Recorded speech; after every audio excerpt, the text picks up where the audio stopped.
Sobat investor, apa kabar? Ketemu lagi di Investor Academy Indonesia bersama saya Andre Rukito. Hari ini kita akan ngobrol santai bersama Pak Donald dan CVV, akan ngebahas tentang market update seperti biasa ya setiap minggu hari Senin. Nah, di minggu lalu banyak sekali kejadian-kejadian yang menarik, di antaranya terakhir kita ada dengar bahwa Amerika sudah resmi dinyatakan resesi. Ya, ada negara-negara lain juga yang nyatakan resesi ya. Nah, efeknya apa ke IHSG? Ya, sedangkan pengumuman nanti untuk Indonesia itu di minggu depan ya, minggu ini ya berarti ya. Nah, ini kira-kira bakal terjadi apa? Ya, investor seharusnya berlaku seperti gimana? Nah, ini sangat menarik sekali. Ya, tonton sampai habis ya, karena akan ada insight-insight menarik dari Pak Donald dan CPV. Oke, nah bagi teman-teman yang belum nonton film Power, video Power dari saya, ya saya akan cantumkan di sini ya. Jadi itu akan bahas yang menarik juga ya. Nah, bagi teman-teman jangan juga yang ingin belajar tentang perbandingan emiten, bahas emiten-emiten, saya akan cantumkan di sini. Oke, kita mulai videonya ya. Oke, thank you.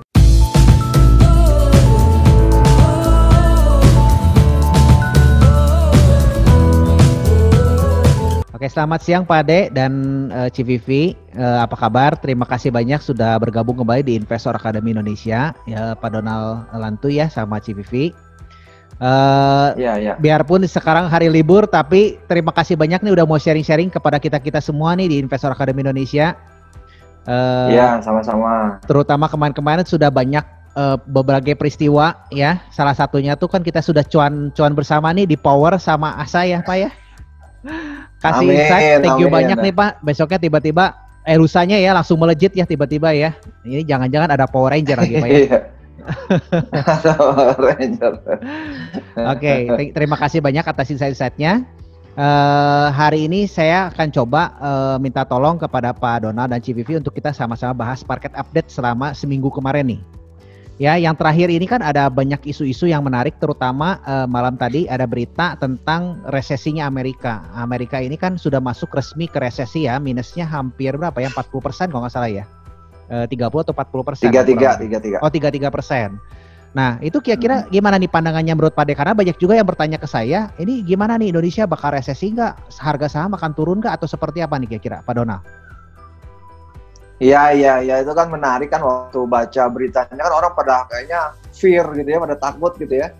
Cuman emang menarik apa yang terjadi kemudian gitu ya. Jadi sebelumnya mungkin kita bukan cuma Amerika tuh yang resesi, tapi sebelumnya sudah ada Singapura minus 40-an% gitu kan. Terus juga kemarin bersama dengan Amerika tuh ada Jerman, itu minus 10% ya kan. Negara-negara lain juga ada tuh Australia, Korea Selatan ya kan. Mengikuti Amerika dan mungkin akan banyak negara lagi yang akan resesi. Resesi itu artinya di sini definisi teknisnya itu adalah suatu negara yang mengalami kontraksi pertumbuhan GDP-nya. Jadi minus selama 2 kuartal. Jadi kalau kemudian dia mengalami minus di kuartal pertama, terus kuartal kedua ini minus, nah itu resesi gitu ya. Resesi. Jadi beberapa negara termasuk Amerika kuartal keduanya minus, kuartal pertama minus, mereka disebut resesi. Jadi emang menakutkan kan, beritanya mengerikan, media juga memberitakannya dengan bahasa-bahasa yang bombastis gitu ya. Walaupun kemudian ternyata menarik kalau kita melihat analisis-analisis yang diberitakan. Yang pertama itu adalah ternyata minus 33 ini lebih rendah dibandingkan apa yang diestimasi oleh para analis, para ahli ekonomi di Amerika. Jadi analis sepakat bahwa Amerika itu harusnya 35%, tapi ternyata cuma 33%. Jadi ini sebenarnya berita baik gitu ya, berita baik. Harusnya lebih tinggi ya Pak ya menurut analis. Harusnya lebih tinggi. Jadi malah diperkirakan 35%, tapi ternyata 33% gitu ya. Jadi ini malah sebenarnya ya cukup positif lah ya, cukup positif, tidak separah seperti yang dibayangkan walaupun beda 2%. Itu yang pertama. Dan yang kedua gitu ya, ada berita bagus, saham-saham teknologi Big Four itu revenue-nya luar biasa. Jadi itu di atas estimasi. Jadi saham-saham teknologi seperti Apple, Amazon, terus Alphabet gitu ya, Google dan Facebook itu di atas estimasi. Jadi ini malah bertumbuh pesat gitu ya, bertumbuh pesat, sehingga pertanyaannya apakah emang ini sebenarnya ekonomi ini tetap berjalan tapi terjadi pergeseran misalnya ya, dalam beberapa hal tentunya, tidak semua, terjadi pergeseran budaya online, bahwa belanja itu belanja online gitu ya. Yang namanya bisnis ya, bisnis online sekarang sudah harus masuk ke digital. Jadi dengan mencermati hal seperti itu gitu ya, ternyata pasar menyikapinya dengan lumayan positif menurut saya. Walaupun Dow Jones, Nasdaq sama S&P itu minus semua, tapi kalau tidak salah di bawah 1%. Jadi tidak seperti dulu waktu Maret, ya kan, mereka turunnya bisa sampai 5%, 3%, 4% gitu ya. Nah ini di bawah 1%, jadi sebenarnya cukup positif lah, apalagi hari ini kemudian bursa Asia, kecuali Indonesia libur gitu ya, buat rekan-rekan investor mungkin selamat Hari Raya Idul Adha gitu ya. Kita mohon maaf lahir batin jika ada salah nih dari kita gitu ya, selamat merayakan Idul Adha bersama keluarga. Nah kita tutup kan, tapi kan di beberapa negara lain di Asia itu buka dan itu positif. Jadi menyikapi apakah itu earning yang positif dari saham-saham teknologi, atau juga menyikapi bahwa Amerika tidak separah yang diperkirakan, termasuk Jerman itu cuma 10% gitu ya, padahal Jerman itu negara eksportir. Kalau kita bandingkan sama Singapura yang 40% minus gitu ya, tapi Jerman cuma 10%. Nah, malah justru pelaku pasar melihat ini sebagai sesuatu yang positif. Artinya mungkin bursa saham juga melihat bahwa semuanya udah price in gitu ya, walaupun memang agak aneh di bursa Amerika gitu ya, bahwa ini kan sudah diperkirakan bahwa akan terjadi separah ini. Bahkan di Indonesia kita juga udah memperkirakan sekitar 4,3, minusnya 4,3, lumayan kecil gitu ya, minusnya 4,3 di kuartal kedua ini, mungkin minggu depan akan diumumkan.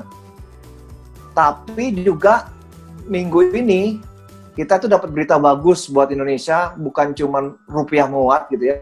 Kalau kita minggu lalu melihat rupiah hampir ke 15.000, sekarang malah turun mengarah ke 14.000. Jadi itu berita positif.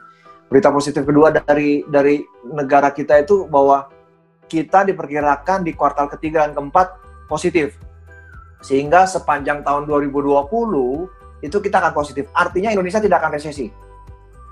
Ya kan? Artinya Indonesia tidak akan resesi dari proyeksi. Makanya kita ini sekarang ini sama-sama lah ya kan, berjuang bersama agar Indonesia tidak resesi gitu kan. Kalau Indonesia itu kekuatan ekonominya itu banyak digerakkan oleh domestik, ya mulailah kita sekarang sering-sering belanja gitu kan. Sering shopping ya. Ya shopping. Shopping baju, shopping makanan, beli rumah, beli mobil ya kan. Ya tentu juga shopping saham lah ya, shopping saham. Jadi konsumsi ini yang menggerakkan ekonomi domestik, dan sama-sama kita gerakan supaya Indonesia tidak resesi. Nah, tergantung dari kita nih rakyatnya kan. Kalau rakyatnya meningkatkan konsumsi, mungkin nanti ada bonus gaji ke-13 PNS minggu depan Agustus dicairkan. Ya, Agustus 4 Agustus gitu kan. Jadi hari Selasa sehingga PNS bisa konsumsi, mungkin bisa di Keramayana beli baju ya kan, atau ke toko-toko yang lain. Ke Giant, ke IKEA ya. Nah, ini kita gerakan sama-sama, kita gerakan sama-sama. Maknanya tuh luas. Karena apa? Karena bukan cuma kita lolos dari resesi, misalnya nanti kita positif di kuartal ketiga dan keempat, tapi juga dana-dana besar ini akan melihat uang mereka itu akan dilarikan kemana. Karena kan susah kayaknya nih ekonomi di Amerika, ekonomi di beberapa negara yang lain, mungkin ada sebagian yang akan dilarikan ke negara-negara berkembang. Mereka carilah yang negara berkembang mana yang mungkin pertumbuhannya positif. Ya kan? Negara mana yang ekonomi sosialnya positif. Negara mana yang menawarkan potensi investasi yang masih memberikan yield, baik melalui pasar keuangan gitu ya, yieldnya tinggi, ataupun pasar ekonomi investasi real yang menguntungkan dan prospektif. Nah, tentu Indonesia kan calon kuat. Jadi kalau kita positif gitu ya, ada dua hal yang membuat kita bisa meraih keuntungan. Yang pertama, kita nggak resesi. Yang kedua, kita juga akan kebanjiran modal-modal besar gitu ya, baik di pasar finansial, obligasi maupun saham gitu, maupun investasi real, ya kan? Jadi ini penting sekali supaya kita sama-sama menggerakkan ekonomi Indonesia agar kuartal ketiga ini tidak negatif, supaya tidak resesi. Nah, ada juga yang bertanya Pak ke saya, itu jadi katanya gimana sih Pak, ini kan berita-berita ini kan negatif semua ya, resesi masuk, Indonesia diperkirakan juga akan pertumbuhan ekonomi di kuartal kedua ini minus gitu kan ya. Mungkin terjadi penurunan harga saham lagi nggak seperti sampai dengan bulan Maret. Mereka menunggu-nunggu seperti itu, ada bahkan juga galau, posisinya serba galau juga nih, antara mau beli galau, nggak beli juga galau gitu kan, karena harga saham naik terus ya. Kalau kita lihat perhatikan kan IHSG juga tembus lagi naik ke 5.000 sekian. Nah ini menurut Pak Donald sendiri, apa mungkin akan terjadi resesi seperti bulan Maret atau tidak nih Pak kira-kira? Nah ini kan sebenarnya ini orang yang sama yang bertanya di bulan April atau bukan gitu kan. Jadi banyak yang sudah bertanya dari April ya kan, misalnya kan, terus bertanya lagi Mei, Juni, bertanya lagi Juli, nih masih bertanya ya kan, misalnya gitu. Tiap bulan nanya, tiap minggu. Nggak masuk ya Pak ya, nggak beli-beli. Jadi makin galau ya. Nggak apa-apa, maksudnya. FOMO, nanti FOMO, fear out, missing out tuh. Iya. Nanti dibahas juga ya Pak, nanti FOMO Pak. Nanti kita bahas ya. Jadi kan emang pasar itu sejak bulan April, sejak kita break di harga terendah, baik dari pasar Amerika maupun pasar di seluruh dunia termasuk Indonesia, ya kan, bursa saham tuh naik terus sejak akhir Maret, saya ingat tuh tanggal 26 Maret gitu ya, naik terus tuh. Jadi tapi tetap aja gitu ya, orang atau pasar itu terbelah menjadi dua kubu, yang satu pesimis, yang satu optimis, ya kan. Yang pesimis ini kayaknya uangnya belum masuk ke bursa saham. Sementara bursa saham udah naik terus. Aduh, ya mau masuk makin lama makin tinggi ya kan. Jadi gimana nih? Ya itu nggak apa-apa, terserah. Maksudnya cara pandangnya kan kalau memang dipikirnya, karena kan tidak ada orang yang bisa tahu nih bursa saham akan naik atau turun gitu ya kan. Kalau mah kita tahu kapan dia naik, kapan dia turun, wah udah enak lah ya Pak ya. Makanya kan satu ada yang beli, satu ada yang jual. Kalau enggak semua beli, semua jual, gimana? Nah, kalau sudah tahu semua bakalan naik, semua beli kan, nggak ada yang jual gitu. Jadi betul, emang tidak ada yang pernah tahu. Tapi yang paling penting kan strateginya, ya kan, strateginya misalnya dengan money management. Kalau mama masuk jangan semua, ya kan.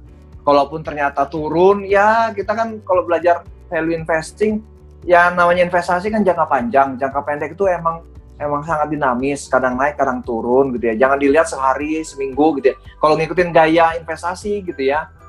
Jadi seperti itu. Tapi ya kita harus ngambil posisi. Yang saya salut gitu, yang saya salut adalah Warren Buffett, ya kan? Warren Buffett ini waktu di bulan Mei, waktu dia mau annual gathering, ya kan? Dia berbicaranya nadanya pesimis tuh.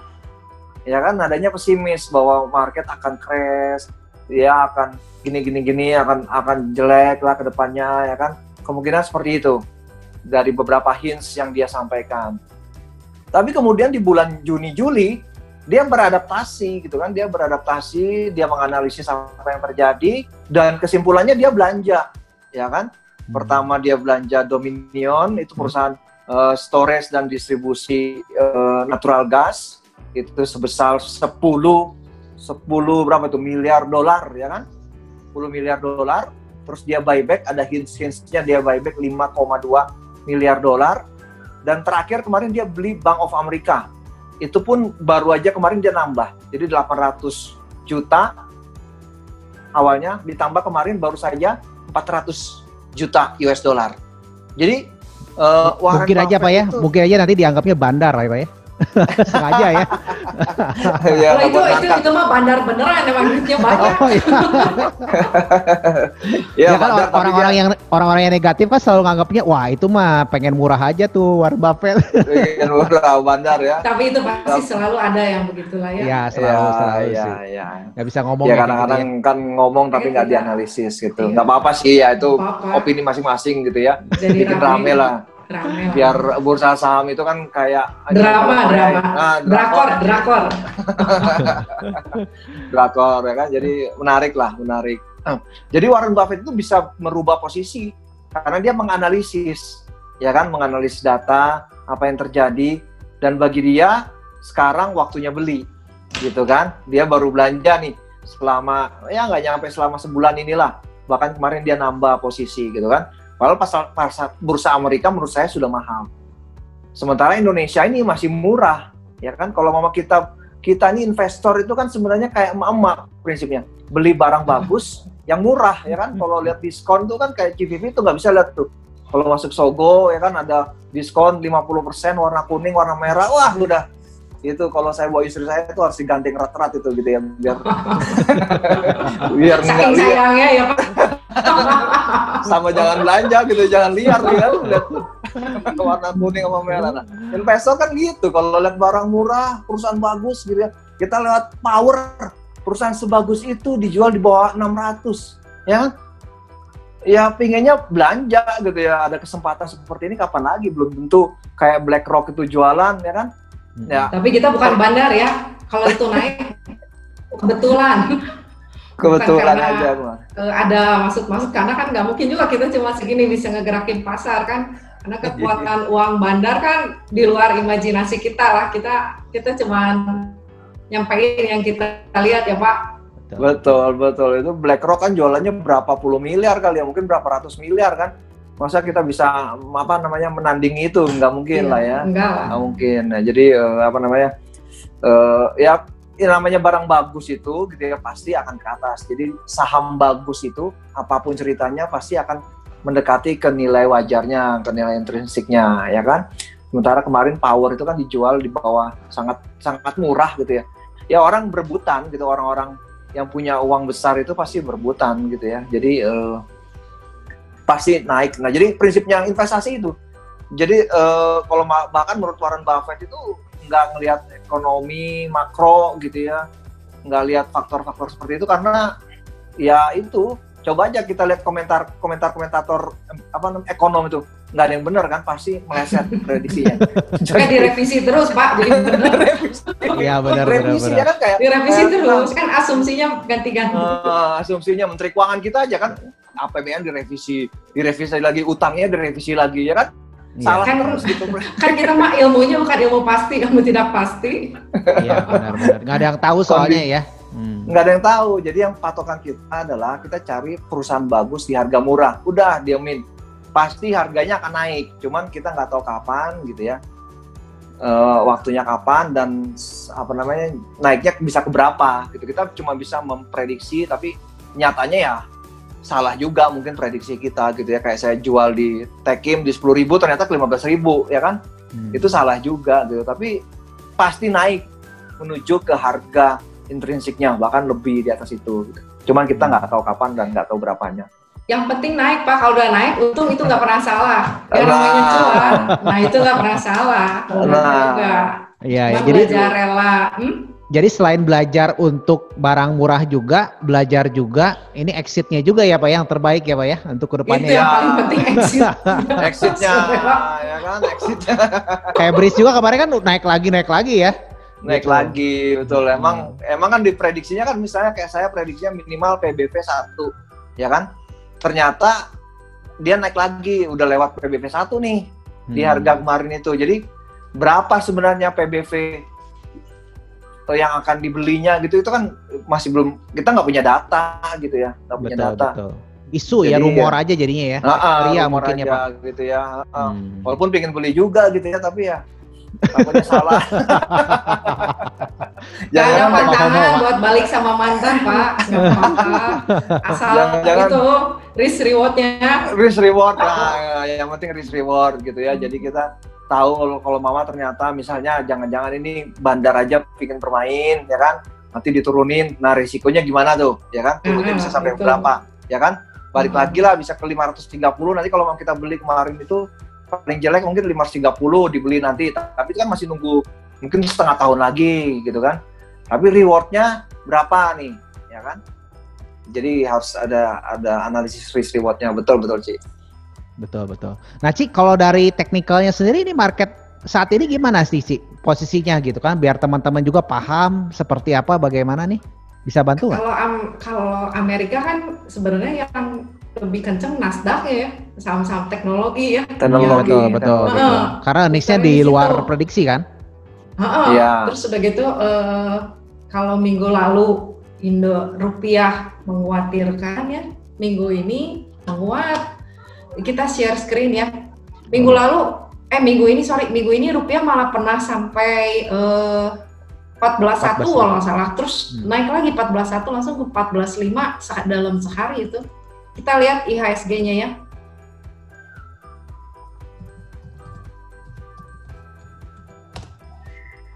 Ini pergerakan IHSG minggu ini ya.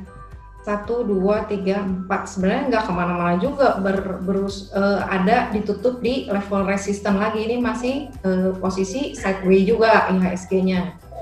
Cuman yang cukup menarik saya perhatiin saham-saham konsumer ada yang udah mulai menguat, itu kayak Kalbe. Ini ya, Kalbe kan kemarin sempat naiknya ke bawah sama isu Inaf KF ya. Ini kalau lihat pergerakannya udah ketahan di support, terus rapih nih, ini udah mulai penguatan lagi, udah hijau pertama. Terus saya lihat juga Unilever saham yang kemarin nggak bisa tembus resisten, ini udah mulai tembus resisten nih kemarin, udah 3 hari sini. Ini kemarin leadingnya ini. Terus perbankan perbankan mulai naik tapi masih juga di resisten. Yang mimpinnya ini BBCA kalau di perbankan ya.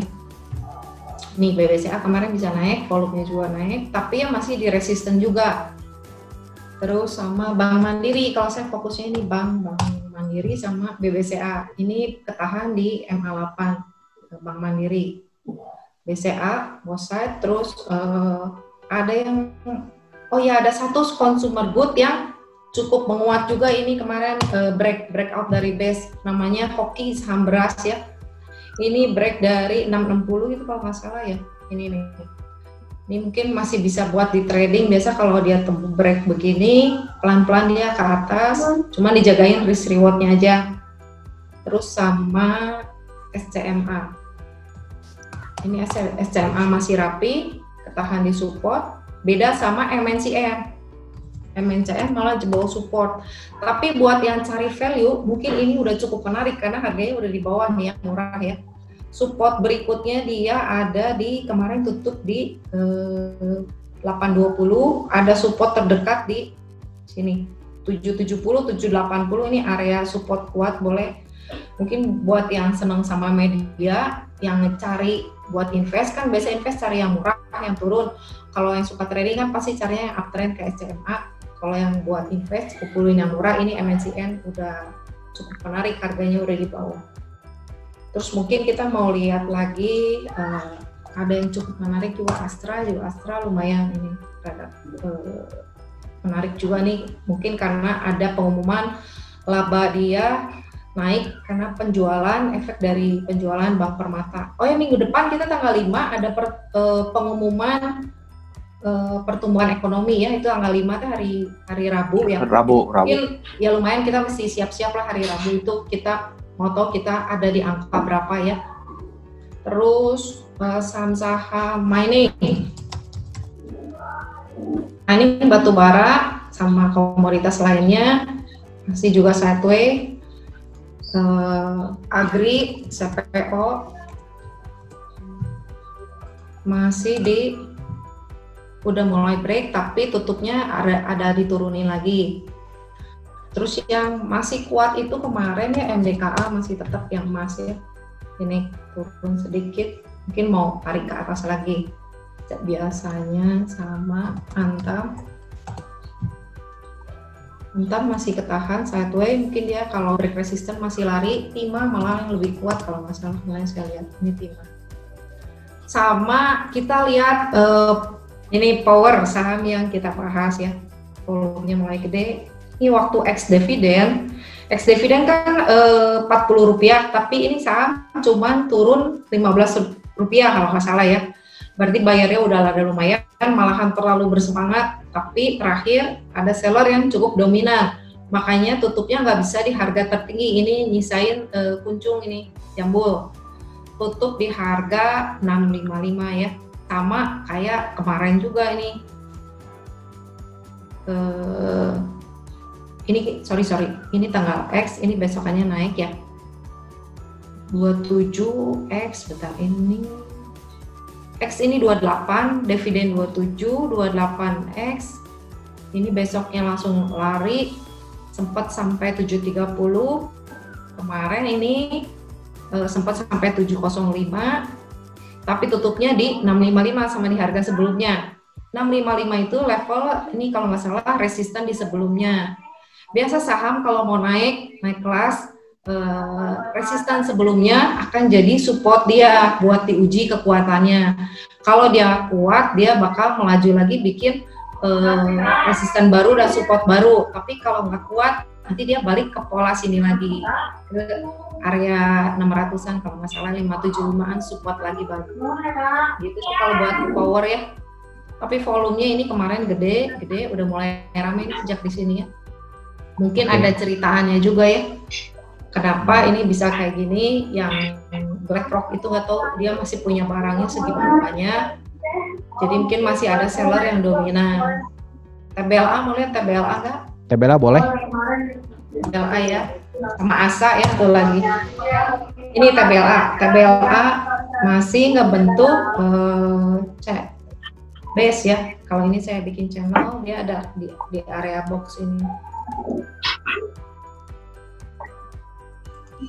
Untuk sementara dia areanya support resisten ada di sini. Jagain di sini, kalau dia tembus support dia mungkin cari bikin support baru lagi, tapi kalau dia tembus ya dia ke atas, dia cari resisten baru lagi. Ini buat TBLA. Kita satu lagi kemarin ada bahas ASA ya.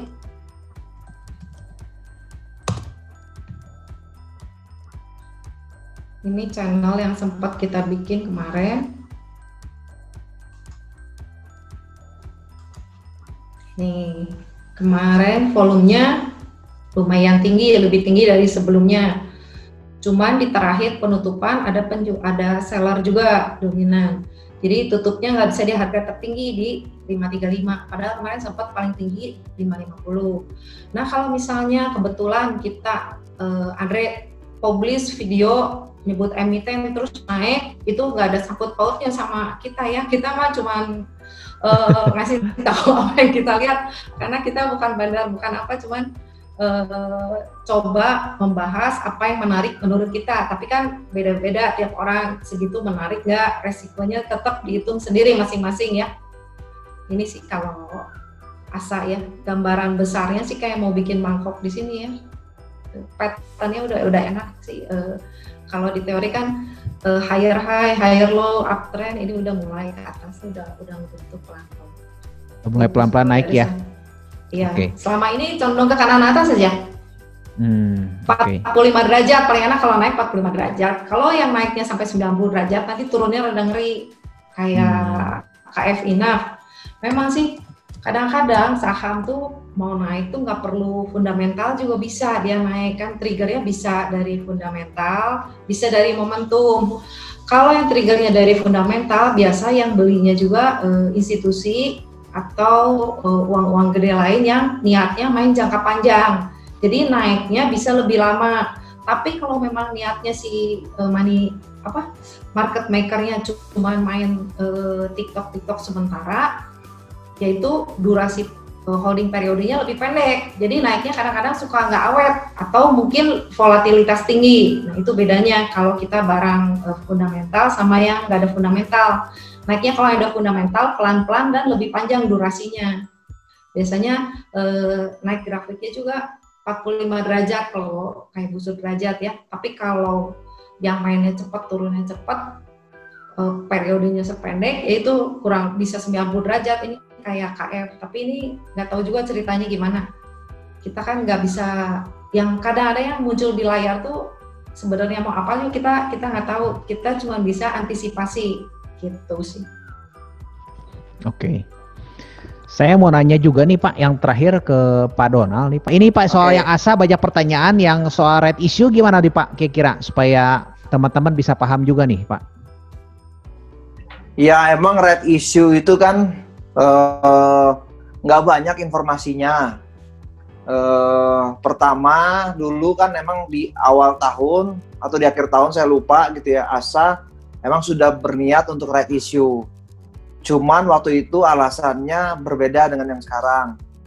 Yang dulu itu di awal tahun atau di akhir tahun 2019 itu alasannya adalah untuk ekspansi ataupun modal kerja ya kan. Jadi dia banyaknya akan banyak membeli mobil baru untuk bisnis, khususnya bisnis rentalnya. Jadi bisnis yang terbesarnya adalah bisnis sewa mobil ya kan. Sehingga di situ ketahuan bahwa kebutuhan dia itu adalah di sekitar 1,2 triliun dan ASA itu akan menerbitkan sekitar 1,1 miliar saham baru. Sehingga kalau saya hitung sebenarnya simpel aja, 1,2 dibagi 1,1 miliar kan artinya saham barunya dihargai Rp1.000. Nah, itu ditunda karena Covid ya kan. Dan dia malah justru minjam ke bank. Dapat kalau tidak salah dari bank itu sekitar 600 miliar gitu ya. Dari bank mana saya lupa. Nah baru-baru ini dia kembali lagi membuka isu tadi, red issue itu ya. Sama gitu ya, kebutuhannya sekitar 1,2-1,3 triliun. Tapi alasannya berbeda, ini khusus untuk mengembangkan bisnis logistiknya, khususnya yang antar aja. Walaupun nanti di dalam antar aja itu ada beberapa ekspansi gitu ya. Yang pertama adalah penambahan cabang, tentu kota gitu, ada 120 kota yang akan dia jangkau, seluruh kota di Jawa dia akan coba bangun gitu ya. Dan juga dia akan coba kirim ke luar negeri. Nah, itu butuh beberapa modal untuk ekspansi.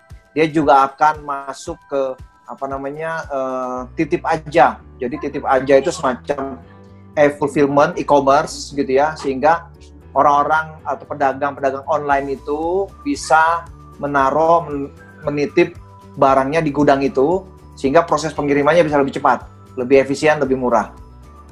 Dia akan masuk ke situ gitu ya. Saham yang diterbitkan juga sekitar 1 miliar, cuman kebutuhan dananya berapa nih tidak tahu gitu ya. Okay. Jadi kita sebenarnya nggak punya informasi yang jelas. Nunggu RUPS walaupun ini ya. belum tentu gitu ya. Tetap ya informasi yang jelas.